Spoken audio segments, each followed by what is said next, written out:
la puissance dans le nom de Jésus. T'aimes Dieu, aiguise ta foi.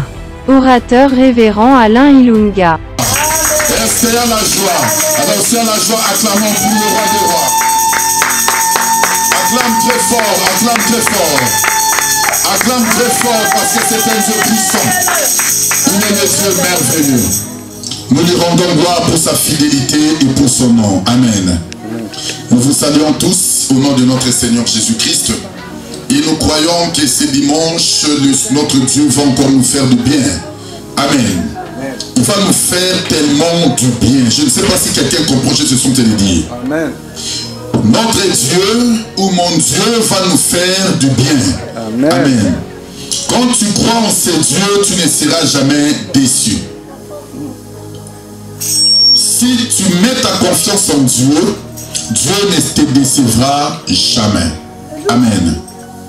Aujourd'hui, nous allons mettre un point virgule sur notre enseignement de la foi. Et je crois que je parlais pendant au moins combien de mois? 4 ou 5 mois, je crois, je ne sais plus. Darley, tu te souviens encore? Hein? Ça fait très longtemps. Hein? On a parlé de beaucoup de choses. Comme l'enseignement ne se termine jamais, on va mettre un point virgule parce qu'au mois de janvier, nous allons commencer un autre enseignement. Amen. Au mois de janvier, nous allons commencer sur la nouvelle naissance et puis nous allons procéder aussi sur le baptême. Parce que je crois que tous ceux qui n'ont pas encore reçu le baptême doivent recevoir le baptême. Hein? Je crois que tu as déjà reçu ton baptême. Ok, si tu as déjà reçu ton baptême, c'est très bien. Les gens qui n'ont pas encore reçu le baptême, nous allons voir comment nous allons procéder par rapport à cela. Et nous croyons que notre Dieu va nous faire du bien. Amen. Qui a compris quelque chose par rapport à l'enseignement de la foi? Parce qu'il faut que tu puisses comprendre quelque chose, n'est-ce pas? Hein? Parce qu'on ne peut pas mettre un point virgule comme ça si les gens ne comprennent rien. C'est comme si je travaillais en vain. Hein? Pendant tout ce mois, je suis resté sur le même enseignement. Je n'ai pas bougé, je suis resté là pour que vous puissiez comprendre pourquoi nous devons avoir la foi. Amen. Tu dois avoir la foi parce que sans la foi, tu ne peux pas t'approcher de Dieu. C'est ce que dit l'Écriture dans le livre de Hébreux 11, je crois le verset 6. Or, sans la foi, il est impossible de lui être agréable. Donc, un homme qui n'a pas la foi, c'est un homme qui ne recevra jamais quelque chose de la part de Dieu. Je sais pas ce qu'il me comprend. Si tu viens à l'église, cela veut dire que tu crois à un Dieu puissant. J'espère qu'il me comprend.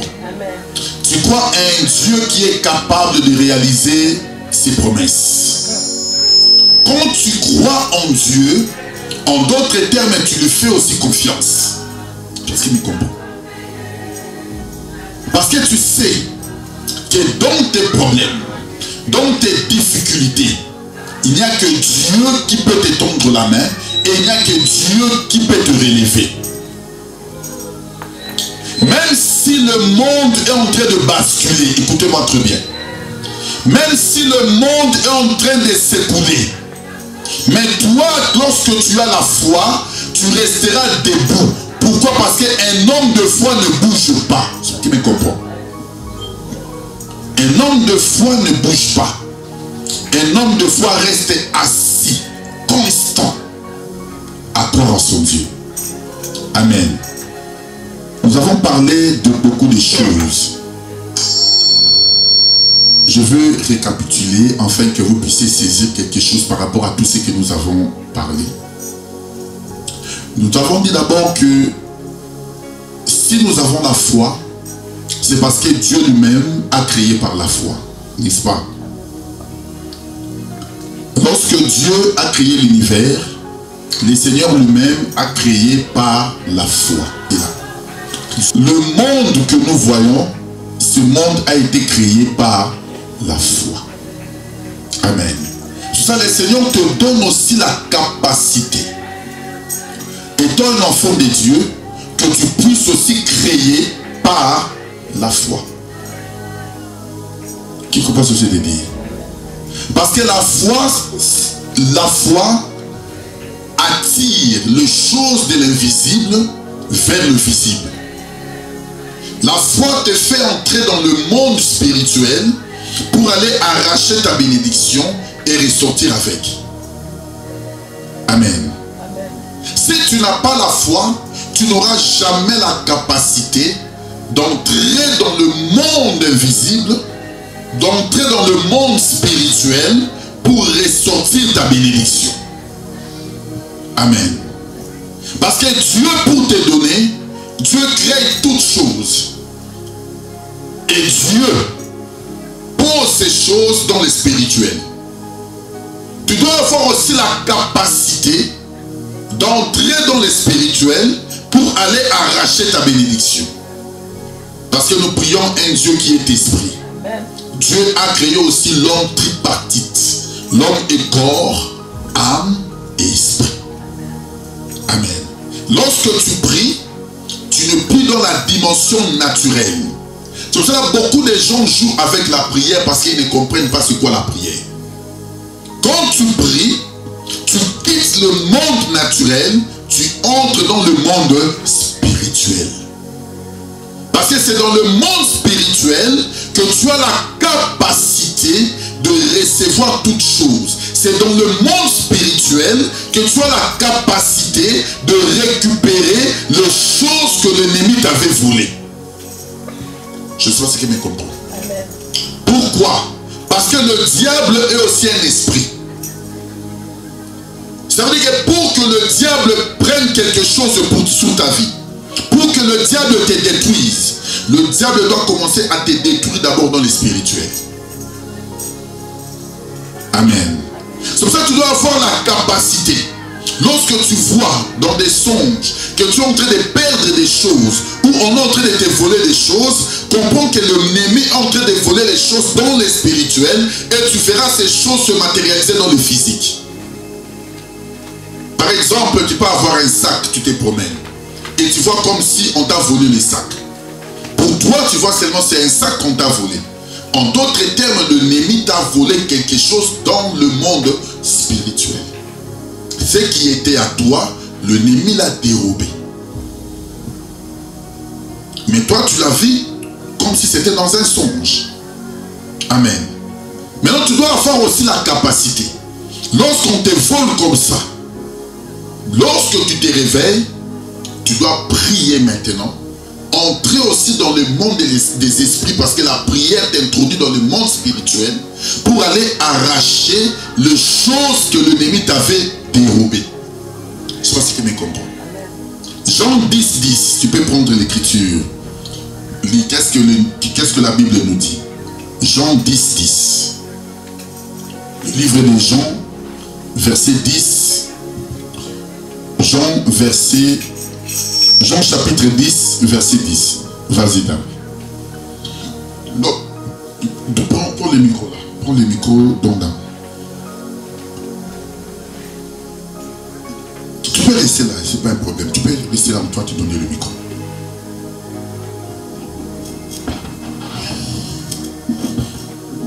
Jean 10, 10. Jean 10, verset 10. Le voleur ne vient que pour dérober, égorger et détruire.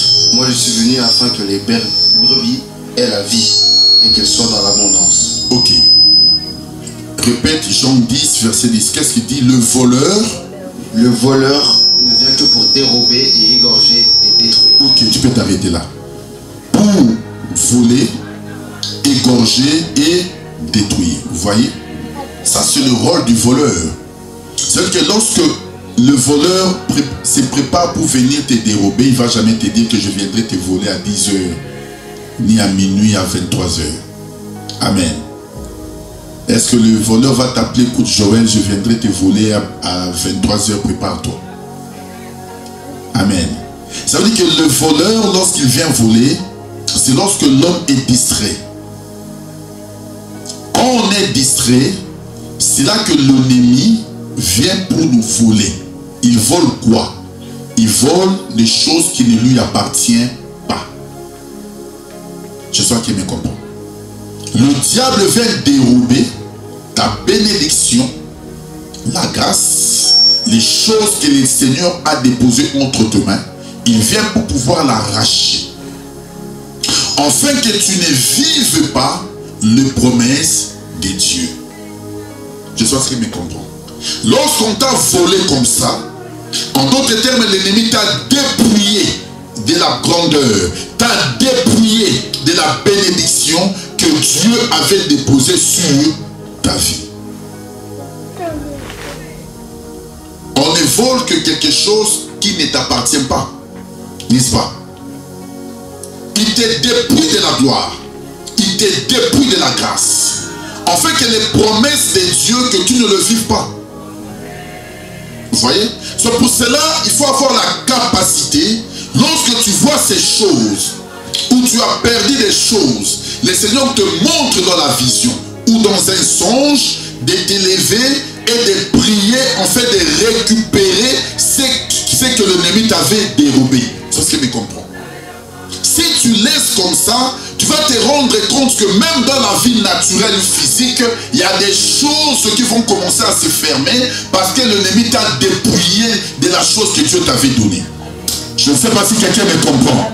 C'est pour ça que la prière, elle est très très importante. Lorsque nous prions, tu dois prier avec la foi. Tu me comprends? Il faut prier avec la foi. Qu'est-ce que la Bible lui dit? Lorsque vous priez, croyez que ce que vous avez demandé, vous le verrez s'accomplir. Tu pries dans le présent, mais les choses que tu es en train de demander, le Seigneur va l'accomplir dans la suite des temps. Je ne sais pas qui me comprend. Prends Marc 11. Marc 11, 23. Je ne sais pas. Prends un peu Marc 11, 23. On va vérifier l'écriture ensemble.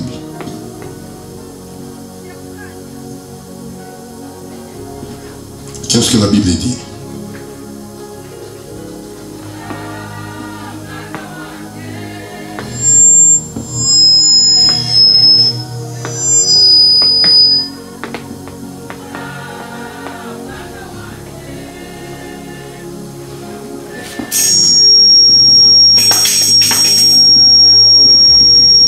Tu as trouvé? Oui. Vas-y un peu. Marc 11, verset 23. Je vous l'ai dit en vérité, si quelqu'un dit à cette montagne, ôte-toi de là et jette-toi dans la mer, et s'il ne doute point en son cœur, mais croit que ce qu'il dit arrive, il le verra s'accomplir. Tu peux recommencer un peu. Vas-y un peu. Marc Recommence. 11, verset 23. Marc 11, verset 23. Vas-y. Je vous l'ai dit en vérité, Je vous l'ai dit en vérité. si quelqu'un dit à cette montagne, Si quelqu'un dit à cette montagne, ôte-toi de là ôte-toi de là et jette-toi et jette-toi dans la mer, dans la mer. et s'il ne doute Et s'il ne doute pas en son cœur, en son cœur mais croit que ce qu'il dit arrive, et croit que ce qu'il dit arrive, il le verra s'accomplir. il le verra s'accomplir. Vous voyez? Cela veut dire que la foi exige que tu puisses avoir la conviction de ce que tu veux faire ou de ce que tu désires. L'ennemi de la foi, c'est le doute. Vous voyez? Quand tu commences déjà à douter dans ton cœur par rapport à une situation, sache que tu es déjà en train de passer à côté de ta bénédiction. Tu comprends? Un homme qui doute déjà, c'est un homme qui a déjà perdu la bataille. Tu as déjà perdu la bataille. C'est pour ça que le diable sait. Pour te faire passer à côté de ta bénédiction, l'ennemi va commencer maintenant à semer le doute dans ton cœur. Tu vas commencer à douter de promesses de Dieu, de croire comme si Dieu n'existe pas. Tu peux commencer à prier pour des choses qui ne se sont pas encore réalisées. Et l'ennemi peut venir dans ton cœur te dire, mais où est ton Dieu? Ça s'est passé beaucoup de temps. Tu as commencé à prier. Tu as commencé à chercher Dieu. Tu es là tous les jours pour servir Dieu. Mais les choses ne changent pas dans ta vie. Tu crois tellement que Dieu t'écoute, l'ennemi va commencer à venir souffler, te parler à côté pour que tu passes à côté de la bénédiction. Je ne sais pas ce qu'il me comprend. C'est comme ça que le diable agit. Et c'est comme ça que beaucoup de chrétiens tombent. Parce qu'ils doutent déjà. Ils ne croient même pas à l'existence de Dieu. La Bible déclare que la foi est une ferme assurance de choses qu'on espère, mais une démonstration de ce qu'on ne voit pas. Tu ne vois pas la chose, tu crois que ton Dieu t'a déjà donné cela. C'est ce qui me comprend. C'est pour cela que beaucoup de gens prient. Ils prient pour prier, mais ils n'ont pas la foi. Amen. La foi t'introduit dans le royaume. Un homme de foi entre dans la pensée du Créateur pour ressortir ce que Dieu avait caché dans son cœur. Vous voyez? Ressortir ce que Dieu avait caché dans son cœur. Un homme de foi sonde le cœur du Créateur. C'est que ce que Dieu n'a pas encore manifesté, mais toi, comme tu as la foi, tu as la capacité d'entrer dans le cœur de Dieu et ressortir des choses. Amen. Je ne sais pas si quelqu'un me comprend. Je ne sais pas si quelqu'un me comprend. Alors si tu as la foi, que la grâce t'accompagne ce dimanche. Si tu as la foi, que tu rentres dans le cœur du Créateur et que tu ressortisses des choses que Dieu est en train de préparer pour toi. Amen. Parce qu'un homme de foi n'a que la capacité de tout recevoir de la part de son Créateur.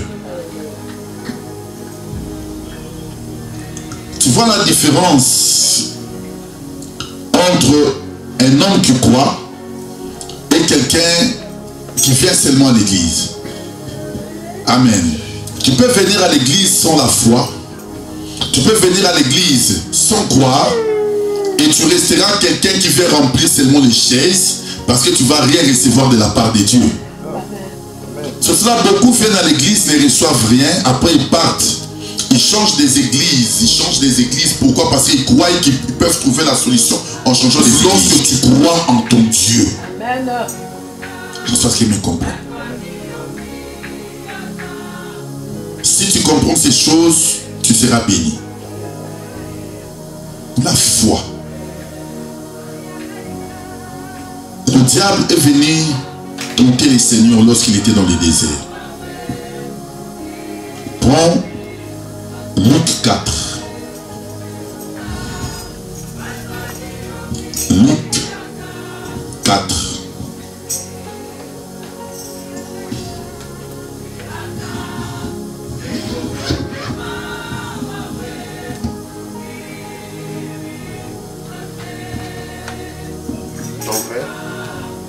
Prends Luc 4.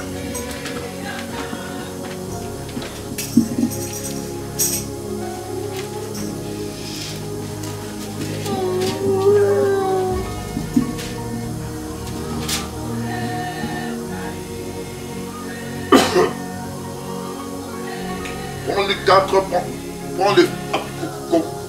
Commence à partir du verset 1, vas-y. Luc 4, verset 1. Jésus, rempli du Saint-Esprit, revint du Jourdain, et il fut conduit par l'Esprit dans le désert, où il fut tenté par le diable pendant 40 jours. Ils ne mangèrent rien durant ces jours-là, et après qu'ils furent écoulés, il eut faim. Le diable lui dit, « Si tu es le Fils de Dieu, ordonne à cette pierre qu'elle devienne du pain. » Jésus lui répondit, « Il est écrit, l'homme ne vivra pas de pain seulement. »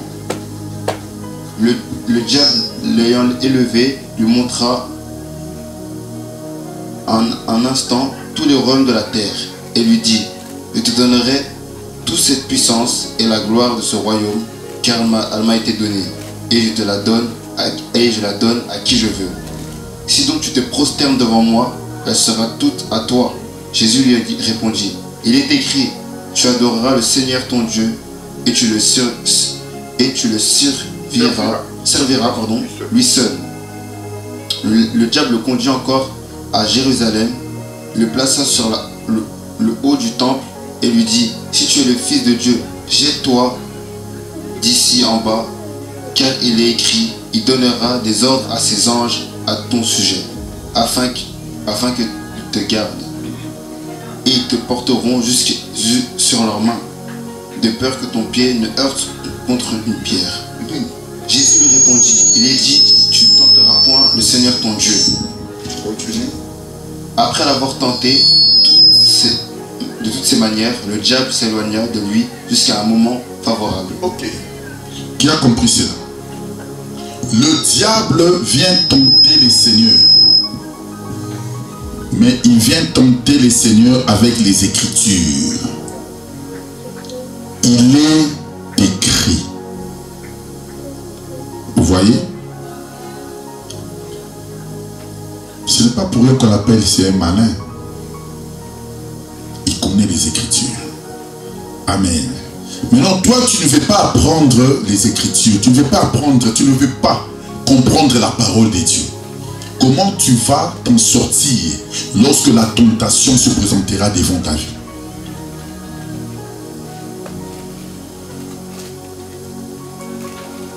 Je ne sais pas si vous me comprenez. Il a commencé à dire au Seigneur, prends ces pierres, change-les en pain. Parce que le Seigneur était en jeûne. Donc il a passé ses 40 jours de jeûne. Il avait faim. Et l'ennemi s'est présenté. Pour lui dire, écoute, tu es là. Tu as faim, non? Mais change ces pierres en pain et mange. Qu'est-ce que le Seigneur lui répond? Vas-y, écoutez bien. Qu'est-ce que le Seigneur lui dit? Luc 4, toujours, retourne à partir du verset 2 ou 3, je crois. Le diable lui dit, si tu es fils de Dieu, ordonne à cette... Voilà, 3. Le diable lui dit, si tu es le Fils de Dieu, ordonne à cette pierre qu'elle devienne du pain. Jésus lui répondit, il est écrit, l'homme ne vivra pas de pain seulement. Ok. Le Seigneur lui a répondu aussi par les Écritures, par la parole. Vous voyez? Si maintenant tu n'es pas un homme qui est assis dans la parole, tu tomberas. Amen.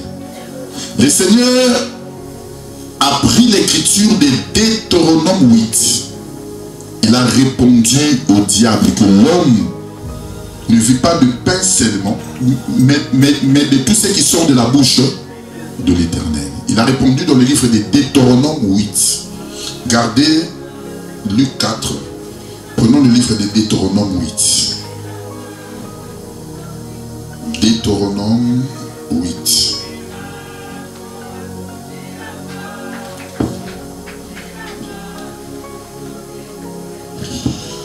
Deutéronome 8.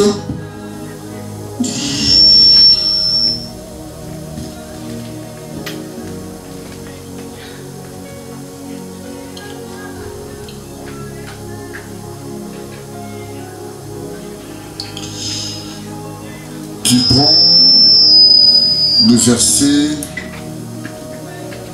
Prends le verset 2. Deutéronome 8, verset 2.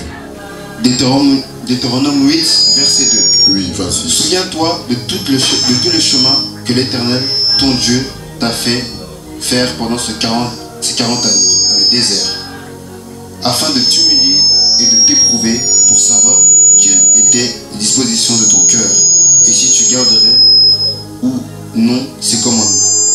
Vas-y. Il t'a humilié. Il t'a humilié. Il t'a fait souffrir de la faim et il t'a nourri de la manne que tu ne connaissais pas et que tu n'avais pas connu tes pères, afin de t'apprendre que l'homme ne vit pas de pain seulement, mais que l'homme vit de tout ce qui sort de la bouche de l'Éternel. Ok, tu as vu ça? Donc Jésus a répondu par une écriture. Vous voyez?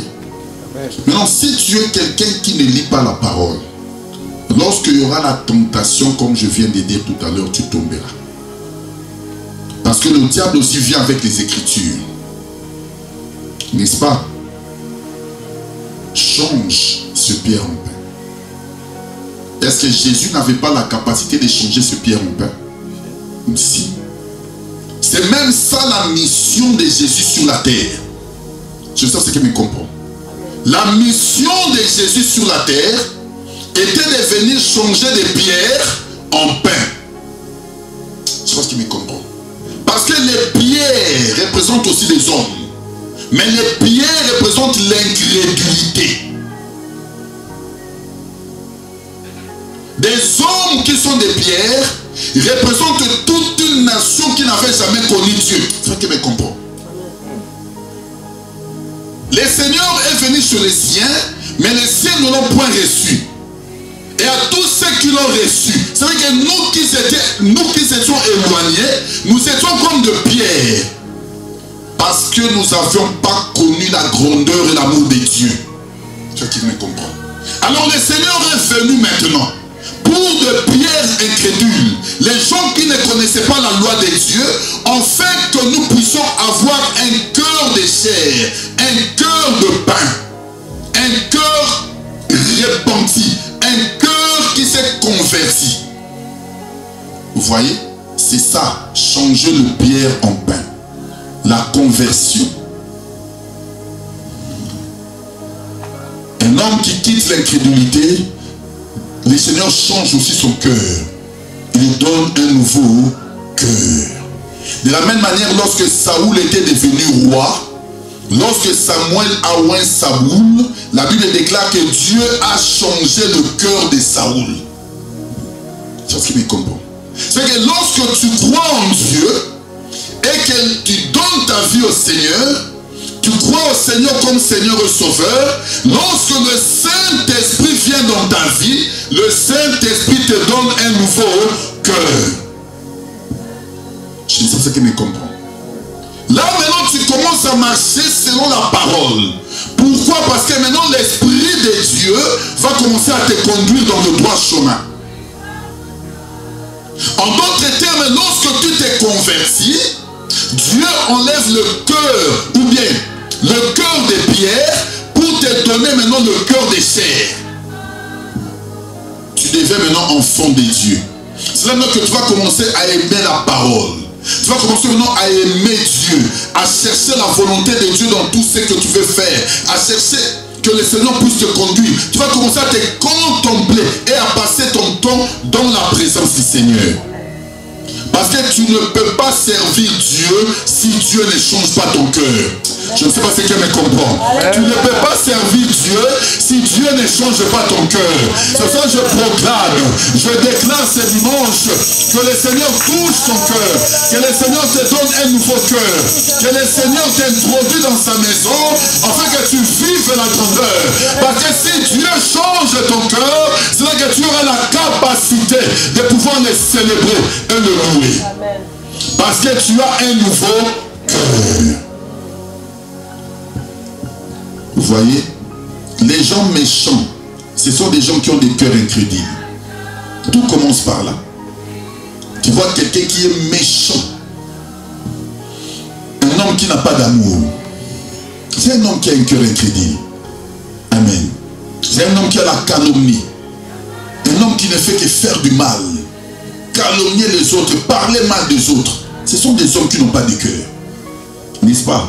On les dit donc normalement, non, si tu vois quelqu'un qui est méchant, qu'est-ce que nous disons? Cet homme n'a pas un cœur. Ce n'est que par le cœur. Tu vois, l'ennemi, le diable, a tenté les seigneurs par la parole. Maintenant, si toi tu n'aimes pas la parole, c'est pour ça qu'il faut venir dans l'église pour apprendre les choses du royaume. Lorsque nous prêchons, nous ne les prêchons pas en l'air. Il faut que l'enseignement reste dans ta vie, que tu puisses avoir la capacité de répéter l'enseignement. Vous voyez, aujourd'hui, j'ai dit que je ne vais pas prêcher, je vais parler seulement. Parce que je veux que l'enseignement de la foi que nous avons prêché, que tu puisses avoir aussi la capacité de le reproduire. Que tu ne t'arrêtes pas seulement que la foi, c'est une ferme assurance. Oui, nous savons c'est ce qui est écrit. Mais la foi doit aussi se démontrer par les œuvres. Et une foi sans les œuvres, c'est une foi morte. me comprend? C'est pour ça que la Bible déclare que la parole vient de ce qu'on entend, et ce qu'on entend vient de la parole de Christ. Et c'est cette parole qui doit former la foi en toi, afin que tu vives les promesses de Dieu. Vous voyez? Dieu a investi dans cet homme de Jésus-Christ. J'ai toujours dit cela. Jésus est la personne que Dieu a investi. Dieu a tout mis dans la vie de cet homme, de Jésus. Tout ce que tu désires, il faut seulement chercher la volonté du Créateur, entrer dans cet homme de Jésus.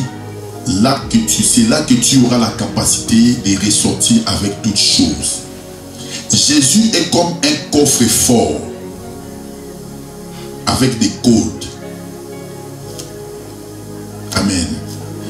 J'aime l'homme de Dieu, mon révérend que j'aime beaucoup, le révérend Nassema Evan. Il dit toujours que la réussite est le fruit de la programmation. C'est-à-dire que pour réussir dans la vie, tu dois être programmé. De la même manière que pour échouer aussi dans la vie, le monde des ténèbres te programme. Tu es comme un ordinateur qu'on est en train de programmer la malédiction. N'est-ce pas? Quand tu achètes un nouveau, qu'est-ce que tu fais? Tu télécharges de logiciels, n'est-ce pas? Pour le bon fonctionnement de l'appareil. Hein? C'est comme ça aussi. Lorsque nous naissons dans nos familles, il y a des choses qu'on a téléchargées dans nos vies. Des logiciels de malédiction. Les logiciels de la condamnation. Les logiciels de limitation, de blocage. Dès que tu es né, tu as été programmé. Comme un logiciel dans un ordinateur. Maintenant, pour que tu puisses vivre maintenant la gloire de Dieu, il faut d'abord déprogrammer cela et puis programmer d'autres logiciels, mais selon le royaume.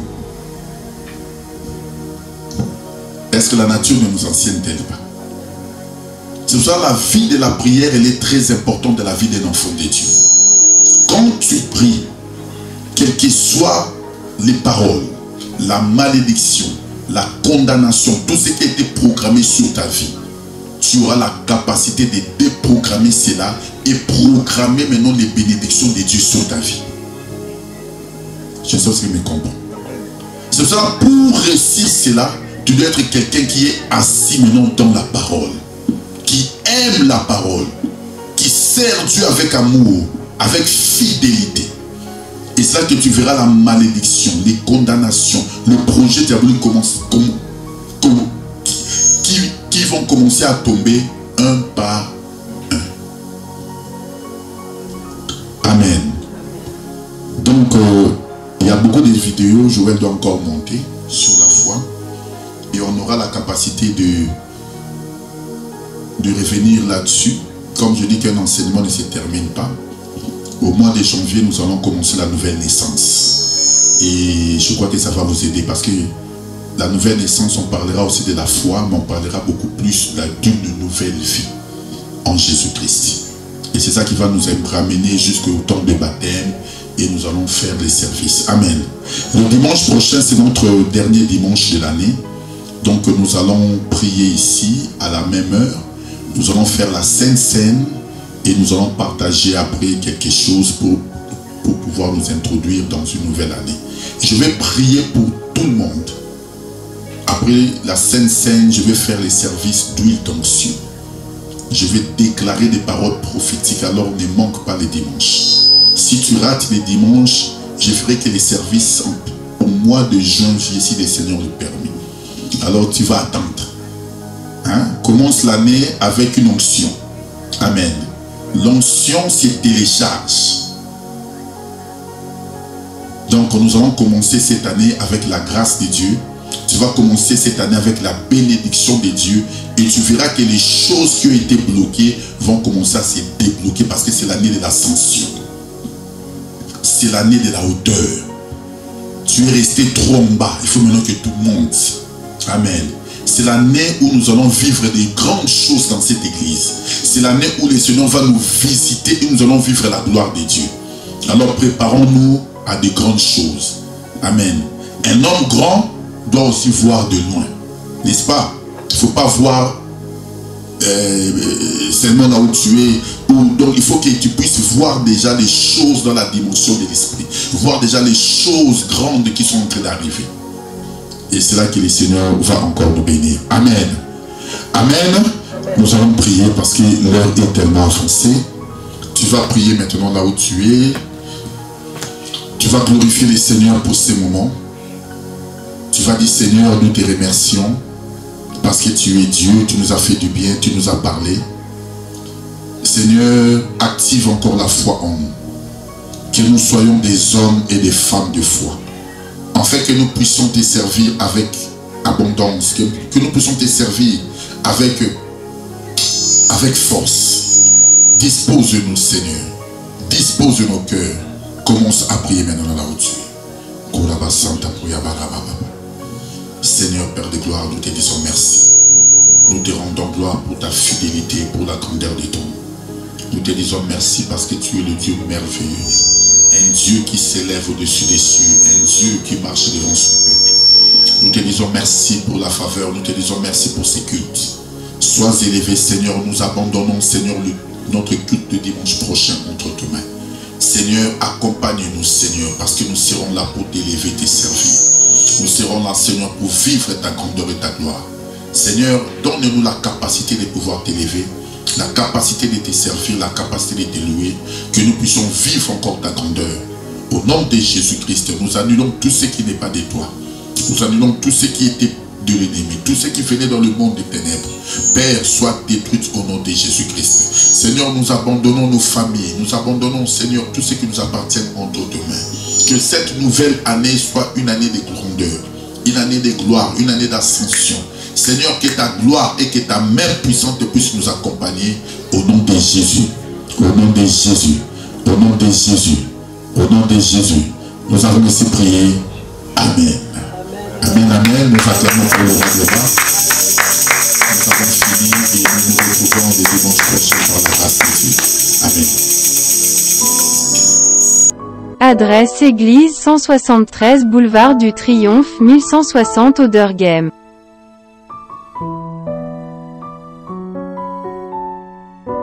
Contact Église de Jésus-Christ de Bruxelles. Plus 32 465 78 29 41.